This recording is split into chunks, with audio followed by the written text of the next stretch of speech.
Baiklah, aspek penting dalam deskripsi data itu ada 5. Yang pertama, ringkasan statistik, identifikasi pola, segmentasi data, visualisasi data, penyaringan, dan juga transformasi data. Ringkasan statistik ini adalah teknik deskriptif analitik yang menyajikan gambaran umum dari singkat dari suatu kumpulan data. Nah, tujuannya dari ringkasan ini adalah untuk memahami karakteristik utama dari data tanpa harus melihat seluruh data satu persatu. Jadi, ringkasan statistik ini memang berupa ringkasan yang membuat orang lain memahami data yang disampaikan tanpa harus membaca secara keseluruhan. Yang kedua adalah identifikasi pola. Identifikasi pola adalah proses mencari kecenderungan, hubungan atau pengelompokan yang berulang dalam data. Nah, dari pola ini kita bisa mendapatkan wawasan awal tentang fenomena apa yang sedang diteliti.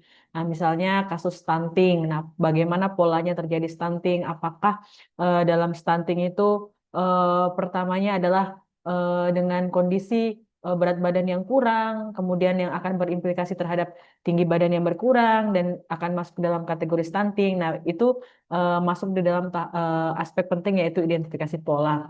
Yang kedua yaitu segmentasi data. Segmentasi data adalah proses membagi data ke kelompok-kelompok yang homogen atau mirip berdasarkan karakter tertentu. Tujuannya adalah yang pertama untuk mengenali perbedaan antar kelompok. Misalnya, dalam penelitian stunting ada kelompok yang masuk ke dalam normal, tinggi yang normal, kemudian masuk ke dalam eh, wasting, juga masuk ke dalam stunting, atau masuk ke dalam kategori tinggi. Nah, segmentasi data ini berupa pengelompokan-pengelompokan tersebut yang memudahkan orang untuk melihat atau mengkategorikan data ini masuk di dalam kelompok apa. Kemudian yang kedua adalah visualisasi data.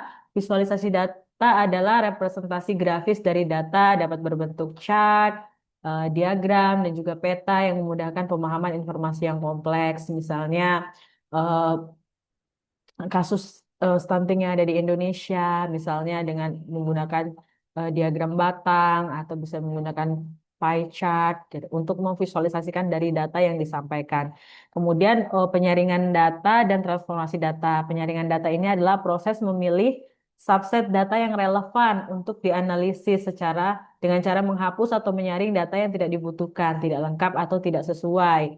Kalau transformasi data adalah proses mengubah format skala atau isi data agar siap dianalisis, biasanya digunakan untuk membersihkan, menyederhanakan, dan juga mengkategorikan ulang variabel. Nah, penyaringan dan transformasi data ini misalnya juga kita hanya ingin melihat dalam suatu jumlah tertentu gitu, sampelnya misalnya hanya 200, hanya 300. Nah, kita perlu menyaring data agar sesuai dengan tujuan yang akan kita analisis.